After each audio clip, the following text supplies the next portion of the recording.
ಎಲ್ರಿಗೂ ನಮಸ್ತೆ. ಇವತ್ತಿನ ವಿಡಿಯೋ ಟಾಪಿಕ್ ಬಂದು ಟೈಪ್ಸ್ ಆಫ್ ಡಯಾಬಿಟಿಸ್. ಕಾಮನ್ ಆಗಿ ಕ್ಲಿನಿಕಲಿ ಏನು ಟೈಪ್ ಆಫ್ ಡಯಾಬಿಟಿಸ್ ಇದೆ ಅದರ ಬಗ್ಗೆ ಮಾತಾಡ್ತೀನಿ. 3 ತರ ಕಾಮನ್ ಆಗಿ ನೋಡ್ತೀವಿ: ಟೈಪ್ 1 ಡಯಾಬಿಟಿಸ್, ಟೈಪ್ 2 ಡಯಾಬಿಟಿಸ್ ಮತ್ತು ಜೆಸ್ಟೇಷನಲ್ ಡಯಾಬಿಟಿಸ್ ಮೆಲೈಟಸ್.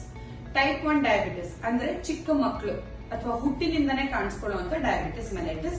ಸಾಮಾನ್ಯವಾಗಿ 20 ವರ್ಷ ಕೆಳಗೇನೆ ಈ ಟೈಪ್ ಆಫ್ ಡಯಾಬಿಟಿಸ್ ಡಯಾಗ್ನೈಸ್ ಆಗ್ಬಿಡುತ್ತೆ. ನೀವು ಎಷ್ಟೊಂದು ಜನ ನೋಡಿರ್ತೀರಾ, ಸಣ್ಣ ಮಕ್ಕಳಲ್ಲಿ ಅವ್ರು ಇನ್ಸುಲಿನ್ ಅಥವಾ ಟ್ಯಾಬ್ಲೆಟ್ಸ್ ತಗೋತಾ ಇರ್ತಾರೆ. ಅದು ಜೆನೆಟಿಕ್ ಪ್ರಾಬ್ಲಮ್ ಇಂದ ಆಗುವಂತದ್ದು, ಅದು ಟೈಪ್ 1 ಡಯಾಬಿಟಿಸ್. ಟೈಪ್ 2 ಡಯಾಬಿಟಿಸ್, ಈಗ ನಾವು ಕ್ಲಿನಿಕಲ್ಲಿ 100 ಪೇಷಂಟ್ ನೋಡಿದ್ರೆ 90 ಜನಕ್ಕೆ ಟೈಪ್ 2 ಡಯಾಬಿಟಿಸ್ ಇರುತ್ತೆ. ಇದಕ್ಕೆ ಮುಖ್ಯ ಕಾರಣ 2. ಒಂದು ಇನ್ಸುಲಿನ್ ರೆಸಿಸ್ಟೆನ್ಸ್, ಇನ್ನೊಂದು ಡಿಕ್ರೀಸ್ಡ್ ಇನ್ಸುಲಿನ್ ಪ್ರೊಡಕ್ಷನ್. ಹಾಗಂದ್ರೆ ನಮ್ಮ ಬಾಡಿಲಿ ಇನ್ಸುಲಿನ್ ಪ್ರೊಡಕ್ಷನ್ ಕಡಿಮೆ ಆಗೋದ್ರಿಂದ.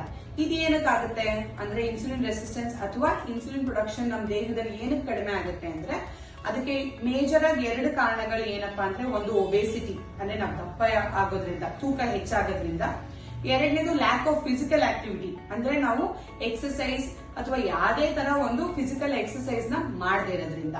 ಅದು ಯಾವ್ದಾದ್ರು ಆಗಿರ್ಬೋದು, ಯೋಗ, ವಾಕಿಂಗ್, ಜಾಗಿಂಗ್, ಸ್ವಿಮ್ಮಿಂಗ್, ಶಟಲ್, ಯಾವ್ದಾದ್ರೂ ಫಿಸಿಕಲ್ ಆಕ್ಟಿವಿಟಿಲಿ ನಾವು ಎಂಗೇಜ್ ಆಗಿರ್ಬೇಕು. ಅದು ಮಾಡದೇ ಇರೋದ್ರಿಂದ ಏನಾಗಿದೆ, ಇವಾಗ ಟೈಪ್ 2 ಡಯಾಬಿಟಿಸ್ ಜಾಸ್ತಿ ಆಗಿದೆ. 3ನೇದಾಗಿ ಜೆಸ್ಟೇಷನಲ್ ಡಯಾಬಿಟಿಸ್ ಮೆಲೈಟಿಸ್ ಅಂದ್ರೆ ಬಸರಿ, ಗರ್ಭಿಣಿಯರಲ್ಲಿ ಕಾಣಿಸ್ಕೊಳ್ಳುವಂತದ್ದು. 3ನೇ ತಿಂಗಳ ಮೇಲೆ ಕೆಲವು ಗರ್ಭಿಣಿಯರಿಗೆ ಡಯಾಬಿಟಿಸ್ ಕಾಣಿಸ್ಕೊಳ್ಳುತ್ತೆ. ಅದು ಸಾಮಾನ್ಯವಾಗಿ ಮಗು ಹುಟ್ಟ ನಂತರ ಹೊಟ್ಟೋಗುತ್ತೆ, ಬಟ್ ಕೆಲವೊಬ್ರಿಗೆ ಮಾತ್ರ ಅದು ಕಂಟಿನ್ಯೂ ಆಗುತ್ತೆ. ಸೊ ಈ 3 ತರ ಡಯಾಬಿಟಿಸ್ ಇದೆ. ಸೊ ನಿಮಗೆ ಯಾವ ತರ ಡಯಾಬಿಟಿಸ್ ಇದೆ ಅನ್ನೋದನ್ನ ದಯವಿಟ್ಟು ತಿಳ್ಕೊಳ್ಳಿ. ನಿಮ್ಮ ಹತ್ತಿರ ಇರೋ ಡಾಕ್ಟರ್ ಹತ್ರ ಬಂದು ಡಿಸ್ಕಸ್ ಮಾಡಿ.